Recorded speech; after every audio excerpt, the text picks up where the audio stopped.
Hui Neng was the sixth and last patriarch of Zen Buddhism in China. He is often described as the greatest and wisest Zen master of all time. However, not many people know that the renowned master couldn't read or write. In modern society, these two skills are considered absolutely necessary in order to gain and preserve knowledge and wisdom. It begs the question, how did the master achieve his wisdom and the status of an enlightened man full of insight? Hui Neng was a very simple man. His father died when he was young, so he supported his mother by selling wood in a small town. One day, when he was collecting fuel, he heard a man reciting a Buddhist text called the Diamond Sutra. The words struck him on a very deep level. After that, he wanted to learn more, so he went to a monastery and worked there as a rice cleaner for 8 months. After the 8-month period, the master of the monastery, Hui Neng, was looking for a successor from among his many disciples. One day he exclaimed that whoever proved the absolute comprehension of his teaching would be given the position of his descendant. In response to the master's challenge, a monk named Shengxiu, who was considered the smartest and most learned of all the monks, composed the following verses. "This body is like the body tree. The soul is like a mirror bright. Take care to keep it always clean, and don't let dust collect on sight." In the verses, the human mind is explained to be like a mirror, which can only function well when it's clean of dust, the dust being the thoughts that we think. But Hui Neng, the rice cleaner, came up with a response to those verses. The body is not like the tree.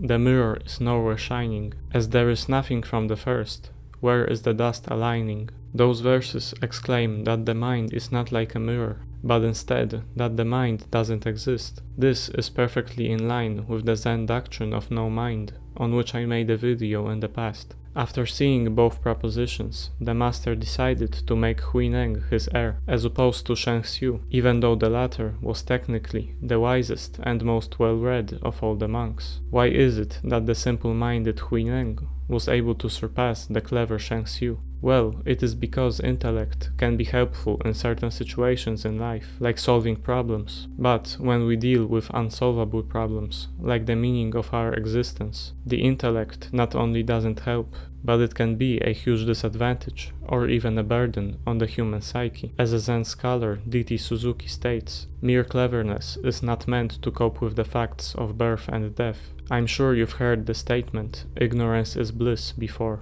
Oftentimes it is taken as a joke, or a half-serious statement at best. But, in certain situations, it can prove to be a 100% right and helpful mindset. In the modern world, we deal with a lot of problems. The loss of biodiversity, climate change, the possible destruction caused by AI, nuclear war, environmental disasters, the risks of biotechnology, and many more. However, practically speaking, there is not much a regular person can do about those circumstances. Also, another issue that is in big part caused by the aforementioned problems is anxiety and mental illness in the modern world. Too much awareness and too much knowledge about the problems create anxiety and in turn even more problems. Ever since our childhoods, we are taught that the more knowledge you have, the smarter you are, the better. But as both the history of Zen Buddhism and certain trends in society show us, it is not necessarily the case.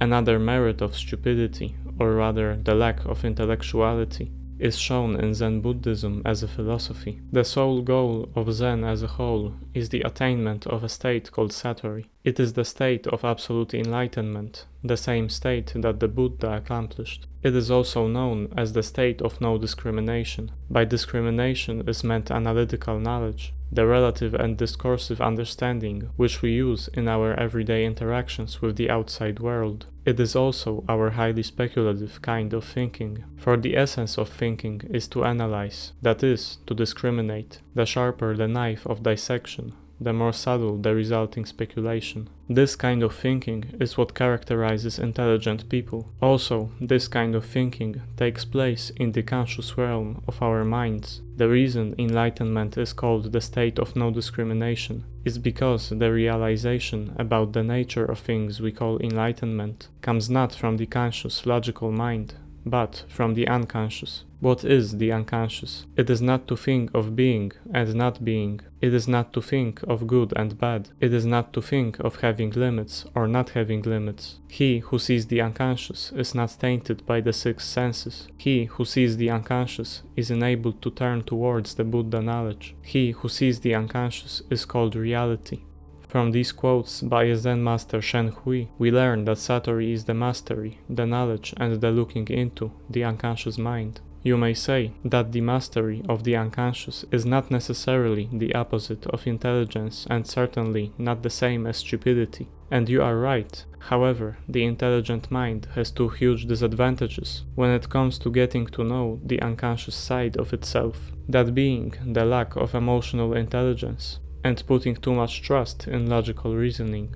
As an intelligent person goes through life, they learn to trust their thoughts and their logic in every situation. Oftentimes, that's why they learn to ignore their emotions, never learn how to work with them and cope with them. That, as well as the fact that people with high IQ are more likely to develop mental illnesses such as anxiety and depression, has been proven scientifically. That is one of the reasons why Zen Buddhism not only doesn't recommend, but almost abhors the use of logical thinking, when one's goal is to get to know the deepest secrets of the human psyche and of reality as a whole. According to Zen, the best and only way of doing that is through first-hand, personal experience. About it is not the same as it, and in the matter of religious understanding, experiencing is the only way of getting at it.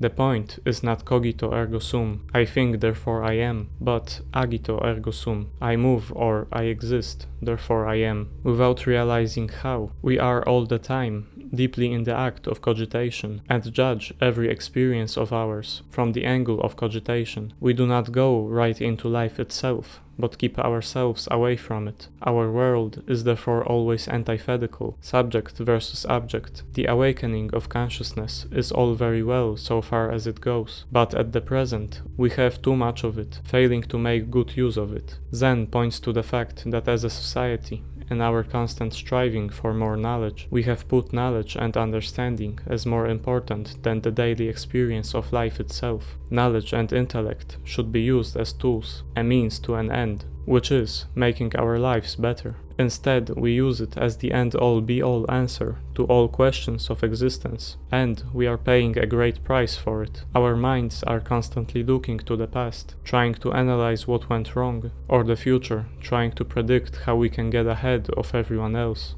In that intellectual turmoil, we lose the reality that we are experiencing at the moment. We do not realize that in fact, living life may not be all about the understanding of existence. A monk asked Hui Neng, the sixth patriarch, who has inherited the spirit of the fifth patriarch Hungyen.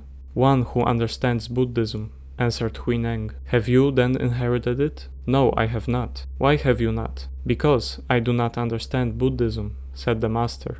What kind of philosophy is Buddhism, that even the greatest masters don't understand it? It is a philosophy that has to be experienced, and that cannot be expressed in words. Zen is like the taste of a strawberry. How would you express it in words? You can say things like sweet, sour, but you will never truly express it, just using words, logic, and the intellect. It has to be experienced. That is the only way. To accept some idea of truth without experiencing it is like a painting of a cake on paper which you cannot eat.